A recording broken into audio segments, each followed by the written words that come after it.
Acabei de chegar em São Paulo, cheguei há pouco para umas entrevistas, mas podia falar com a turma aí para fazer vários perfis e entrar de sola no Twitter, especialmente Instagram, porque eles estão botando todas as milícias lá e os robôs pra cima de mim, entendeu? A censura. O episódio de Ricardo Lewandowski dentro do avião, mandando prender uma pessoa simplesmente porque expôs a sua opinião quanto à Suprema Corte é mais do que absurdo, é medonho, é vergonhoso, é nojento, é um escárnio para qualquer sociedade democrática, é um escárnio para qualquer Estado de Direito. E é por isso que a maioria dos brasileiros tem muita vergonha do STF. Eu também tenho vergonha do STF. Por isso, vem me prender. Agora eu peço sim que o povo brasileiro deixe de ouvir o Olavo de Carvalho e ouçam mais Lobão, o Vila, o Luciano Ayan, a Madalene e tantos outros que estão aí, inclusive o Bugalho. Muito obrigado. Eu vou dizer mais uma vez, o STF é uma vergonha. E eu vou dizer mais uma vez, ministro, o STF é uma vergonha. Vai mandar me prender também, Lewandowski? Estou pagando para ver. Vai mandar me prender também, Lewandowski? Vai mandar me deter em algum canto, em algum aeroporto, na saída do avião? É uma brincadeira. Vocês fazem o que querem e bem entendem com a Constituição, cospem no rosto de todo cidadão de bem brasileiro. E aqui, há exceções no Supremo, exceções que confirmam a regra. E certamente, Lewandowski e Gilmar Mendes não estão entre as exceções, né? Então, sim, o STF tem se portado de forma vergonhosa contra o país. Veja um palhaço triste com a cara do Carlos, o Coringa, ou um palhaço com cara de louco, de mal, sabe? Com a cara do Carlos. Vê aí, vê, se você não conseguir fazer, fala com o Jean. A primeira coisa que eu aprendi em casa é não mentir. Não mentir sobre ninguém. Muito menos sobre outra pessoa. Mas o Mourão, por exemplo, foi ele próprio torturador.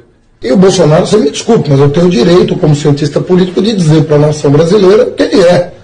Ele tem como vice um torturador, que é o Mourão. Nós estamos falando de um vice que estava no porão da tortura. Eu tenho um compromisso com a verdade e não vou ser responsável. Estou falando dele que é vice e que foi torturador. Então, acabou. São dois fatos. Mas ele é o vice e ele é torturador. Quem ele agrega em torno de si, eu não sei.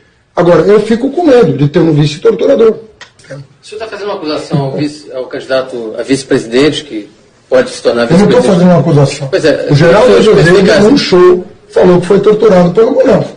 Não estou fazendo acusação nenhuma. Você vai lá e entrevista o Geraldo Azevedo. Com base nesse depoimento que o senhor está falando? Entrevista o Geraldo Azevedo. Eu confio no Geraldo Azevedo. Então você vai lá e... Por que ele mentiria? O general Mourão, aparentemente vendo aqui a entrevista, falou para o repórter lá em Porto Alegre, negou enfaticamente o fato de ter sido torturador, disse que o Geraldo Azevedo cometeu um equívoco e afirmou que nasceu em 1953, que, portanto, ele nasceu, segundo o TSE a gente pesquisou, nasceu no dia 15 de setembro de agosto de 53, portanto ele tinha 16 anos em 69. Quer dizer, ele não tinha idade para poder até ser torturador. É o que eu falei, isso foi o Geraldo Azevedo. Foi ele que falou. A primeira coisa que eu aprendi em casa é não mentir. A primeira coisa que eu aprendi em casa é não mentir. A primeira coisa que eu aprendi em casa é não mentir.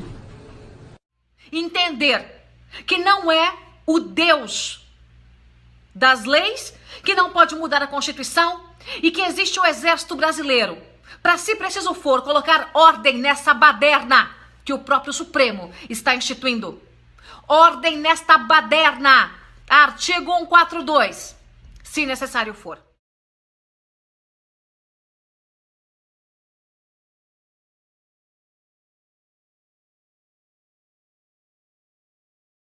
Tem o caso do Fux, que é um caso aberrante, porque ele procurou todos os condenados, ou depois condenados da Lava Jato, todos os réus da Ação Penal 470, chamada de mensalão, para ele me assediou. Sabe que assediar uma pessoa até me encontrar?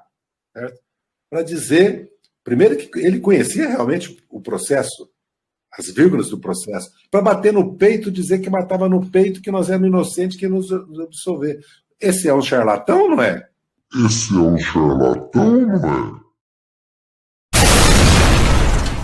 Diversas mulheres passaram a ser agredidas nas ruas do país. Uma jovem de 19 anos afirmou ter sido arrastada por 3 seguidores de Bolsonaro e teve uma suástica nazista entalhada no seu corpo com um canivete. Foram mais de 50 atos de violência.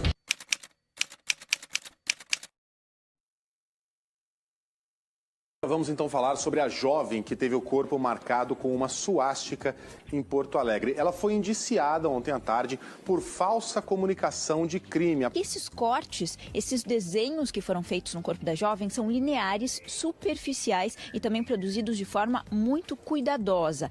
A perícia também, ela neste laudo disse que não apontou qualquer tipo de machucado na face, no pulso, nos braços, nas mãos, que geralmente são típicos. É uma coisa característica de defesa pessoal quando a pessoa é atacada. Então, a partir desses principais pontos que foi concluído aí que essa jovem, ela ou se automutilou ou foi feito esse corte com o consentimento dela. Está acontecendo e vem da Corte Maior deste país. Aliás, já há algum tempo eu tenho dito para você que o STF não é mais a Corte Maior desse país. É a única corte. Não é a última instância. É a única instância. Nós estamos vendo um STF, uma Corte Suprema comandada por alguém que tem no DNA o vermelho do PT.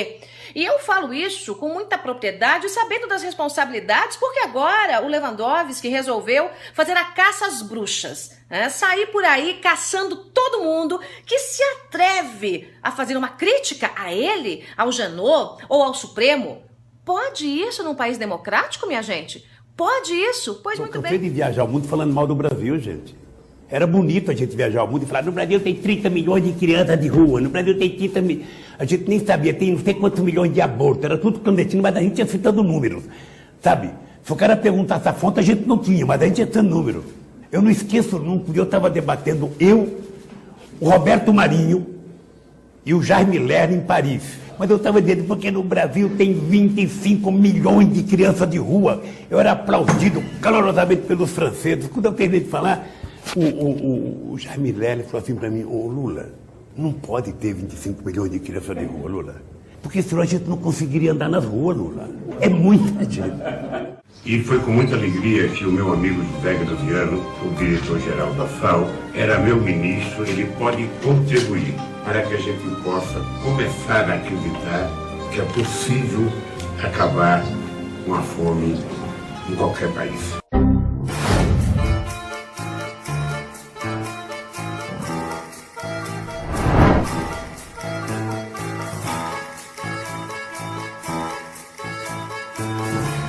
Se o cara perguntasse a fonte, a gente não tinha, mas a gente ia tendo número.